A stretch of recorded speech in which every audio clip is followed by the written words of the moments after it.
A bipartisan report released today by the Senate Intelligence Committee confirms the findings of the U.S. intelligence community, which stated in January 2017 that Russia definitely meddled in the 2016 presidential election and that Russia definitely wanted to hurt the candidacy of Hillary Clinton and help the candidacy of Donald Trump.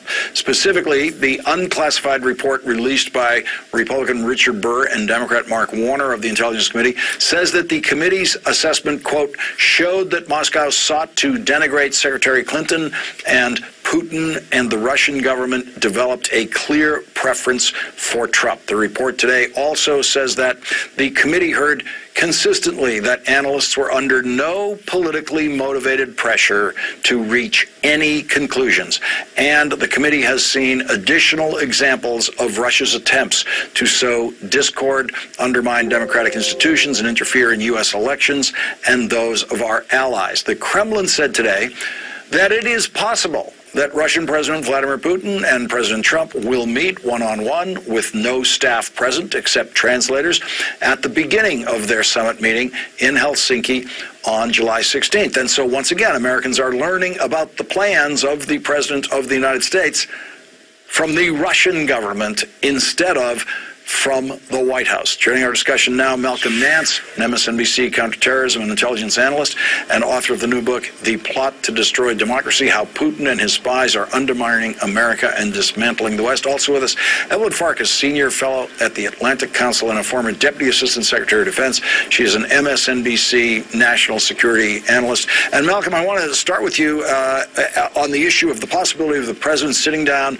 one-on-one plus translators with Vladimir Putin. It's absolutely fascinating. You know, earlier today on Twitter, Asha Rangappa, the former FBI officer, made a joke that he was going in to meet his handler, was going to discuss any concerns that he have, any counterintelligence contacts that he has, his surveillance detection routines, anything that a handled asset would want to report into his boss. And at this point, I'm really starting to wonder, because why would he go off the record in a private meeting with Vladimir Putin at a time he has been under the gun for more than 2 years in the belief that he has conspired with Russia to rig a U.S. election and may possibly have involved himself in other nefarious activities, and he just decides he's going to go prove it? Evelyn Farkas, it is an astonishing thing to watch. I mean, with any other politician who is suspected of anything in this direction, that politician would go out of his or her way to be much stiffer and more formal and more distant in relations with Russia or whatever country was in question. Right, Lawrence. I mean, any other president or politician for that matter, and granted, okay, he wasn't a politician until recently, but nevertheless would do everything possible to remove any shadow of any doubt that there was something nefarious going on. I have to say I'm also further concerned because what I'm hearing not only from the administration is actually confirmation that there is going to be a one-on-one meeting, but that there's a lot of consternation, a lot of worry inside our government. I mean, that to me is shocking. And people just feel like they can't resign because of their concern, but they're watching some kind of train wreck, some kind of really bad movie unfold, except that it's reality. So I don't understand why this is happening. Last time Donald Trump met with Vladimir Putin on the sidelines of a bigger summit, he actually had a meeting with only one interpreter, the Russian interpreter. So if that happens again, that's even worse. But, you know, okay, having interpreters is good if at least we have the U.S. interpreter, because there will be something of a record in that case. But the optics are bad. It doesn't make sense from a policy perspective. It's just more than unfortunate. And this news comes to us on the same day that the Senate Intelligence Committee report, and this is the full committee, this is all 8 Republicans and all 7 Democrats. The committee says this: the committee concurs with intelligence and open source assessments that this influence campaign was approved by President Putin. And so the committee is saying Vladimir Putin did this, and now Donald Trump is saying that he's going to have a one-on-one meeting with Vladimir Putin. Within the context of all of that, let's listen to what former CIA Director John McLaughlin said about this today. The president is an intelligence recruiter's dream.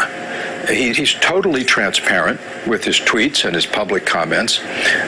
His frustrations, his desires, his weaknesses, his vulnerabilities are all hanging out there. And Putin, of course, is a trained KGB intelligence operator. Malcolm Nance, you know that any screenwriter or fiction writer would try to make this more subtle. They wouldn't actually have the Russian president be a former KGB intelligence operator talking to the most ignorant president of the United States in history. Yeah, you would think that, right? But this is like a really bad version of the old movie, Kevin Costner movie, No Way Out, where in that private meeting, is Donald Trump going to just suddenly blurt out that he speaks Russian?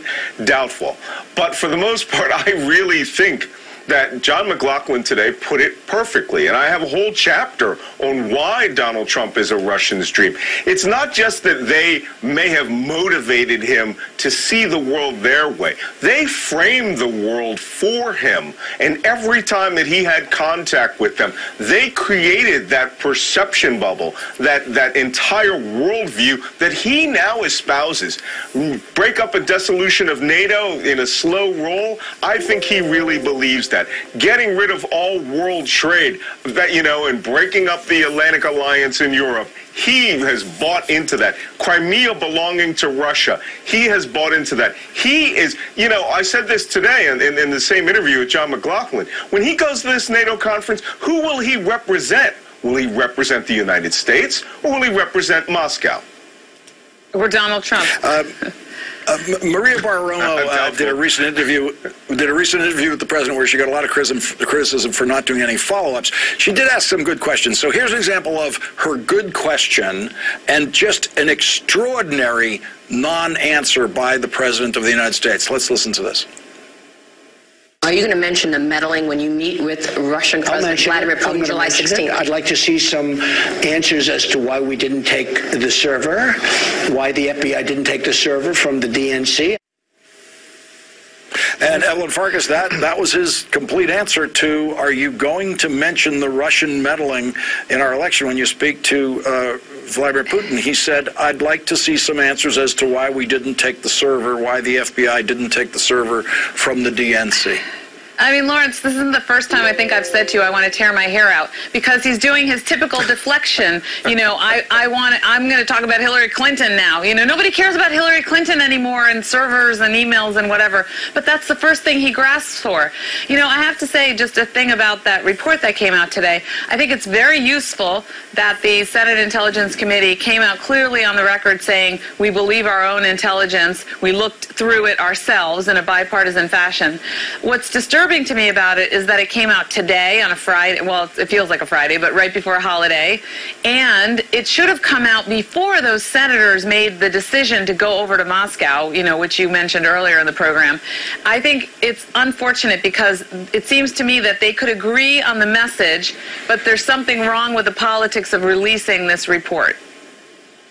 I don't think the president could have made it any more clear to Maria Bartiromo that he has absolutely no intention of mentioning election meddling to Vladimir Putin. Evelyn Farkas, Malcolm Nance, thank you both for joining us tonight. Really appreciate it.